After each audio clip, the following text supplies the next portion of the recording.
యేసు ప్రభు వారు తన శిష్యులను పిలిచి, అలాగే జన సమూహంలో తనతో పిలిచి మాట్లాడుతున్న మాటలు, నన్ను వెంబడింపగోరువాడు తను తాను ఉపేక్షించుకొని తన సిలువనెత్తుకుని రావాలని చెప్పినాడు. తను తాను ఉపేక్షించుకొని మరి ఎవరికి వాళ్ళు ఒప్పుకొని తన పాపములు మరి తన సిలువనెత్తుకొని నన్ను వెంబడింపవాలని చెప్పి ఉన్నారు.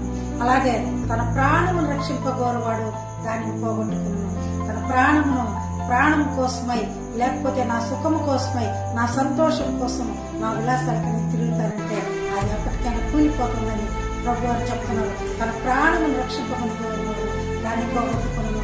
మనం చూస్తున్నప్పుడు సొదొమ గొమొర్రా పట్టణానికి మరి పాత నిబంధన గ్రంథంలో మరి లోతు భార్య మరి వెనుతిరిగి చూడకుండా వెళ్ళిపోమని చెప్పినప్పుడు తన ప్రాణం నాశించి వెనుతిరిగి చేసినది, తన ప్రాణం పోగొట్టుకున్నది. అలాగే యేసు ప్రభు వారు అక్కడి నుంచి కూడా ఉద్దేశించి మనం అనుకోవచ్చు.